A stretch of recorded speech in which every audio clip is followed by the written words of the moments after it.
Shalom, selamat pagi Bapak Ibu Saudaraku yang terkasih dalam Tuhan. Kembali kita berjumpa pada Morning Bright pada pagi hari ini.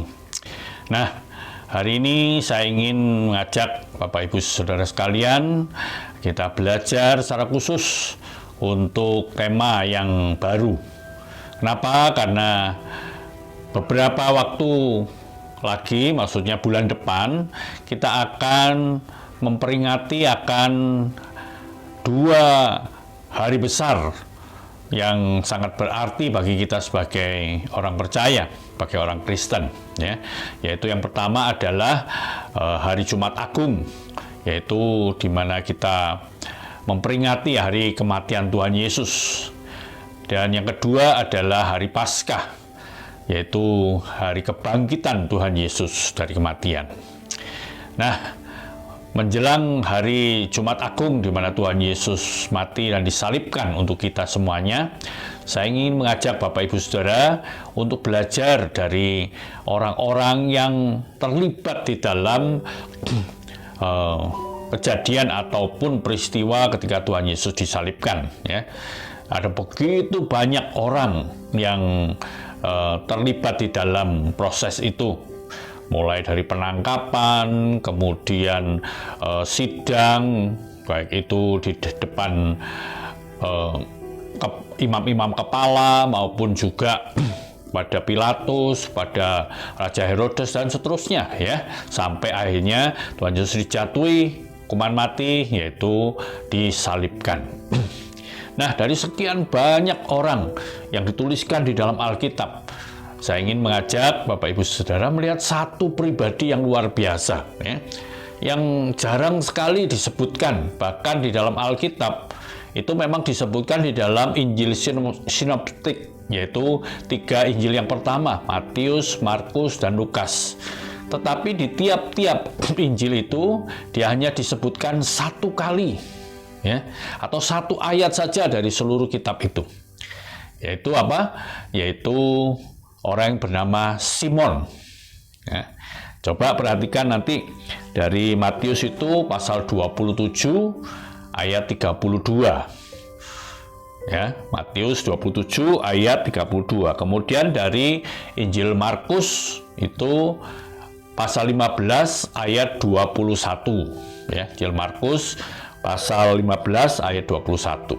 Kemudian di Injil Lukas itu dituliskan di pasal 23 ayat 26, ya. Nah, yang menarik, Simon yang dituliskan di sini itu datang bukan dari kota Yerusalem.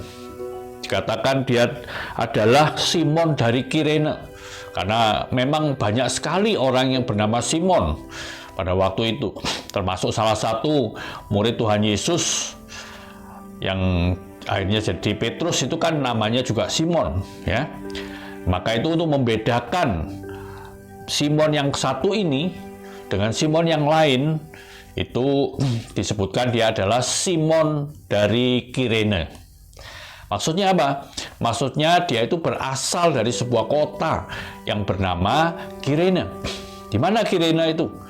Nah, sekarang ini kira-kira itu di daerah negara yang disebut Libya, ya, itu di Afrika Utara. Nah, para penafsir Alkitab mengatakan bahwa jarak antara Kirene dan Yerusalem itu diperkirakan 1.500 km. Jadi kalau dari Surabaya ini ke Jakarta ini bolak-balik, ya, kalau dari Surabaya ke Jakarta sekitar 800 sampai 900 kilo, ya. Jadi bolak-balik. Maka itu perjalanan dari Kirene sampai di Yerusalem. Karena pada waktu itu belum ada transportasi yang lancar seperti sekarang. Ada pesawat, ada kereta, ada bis, ada kapal, ada mungkin mobil pribadi dan seterusnya, ya. Tapi dulu dia harus jalan, dan itu diperkirakan memakan waktu 2 atau 3 minggu, ya. Nah, kenapa dia sampai di Yerusalem? Karena dia ini adalah diperkirakan orang Yahudi, karena namanya Simon. Simon ini nama Yahudi, ya. Sebetulnya Simon ini adalah kata Yunani untuk Simeon dalam bahasa Aram atau bahasa Yahudi, ya. Nah, maka itu Simon itu kata Yunaninya. Maka itu dia itu diperkirakan orang Yahudi atau paling tidak itu kalau dia bukan orang Yahudi, orang yang akhirnya beragama Yahudi yang disebut proselit. Nah, artinya seperti kita ini dulu bukan orang Kristen, kemudian jadi orang Kristen dibaptis gitu ya, itu proselit itu seperti itu. Maka dia baik itu dia orang Yahudi atau bukan orang Yahudi, tapi yang paling penting bahwa dia orang yang beragama Yahudi.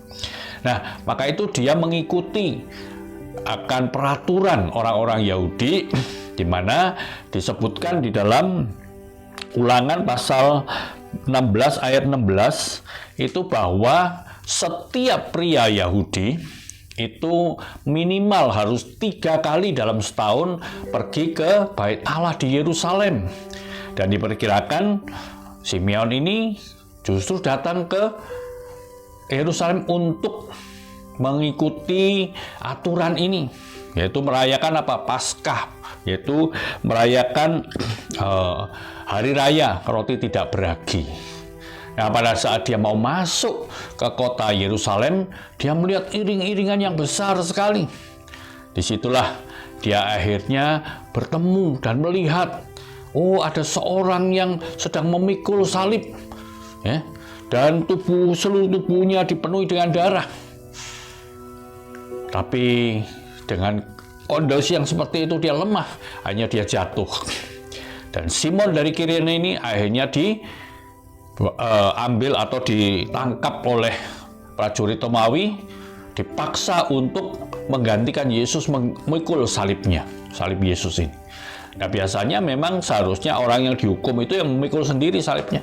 Tapi Tuhan Yesus sudah terlalu lemah karena dia sudah kehilangan darah yang sangat banyak dan mungkin seharian semalaman dia tidak istirahat, dia terus disiksa. Maka dia sudah secara fisik sangat lemah sekali.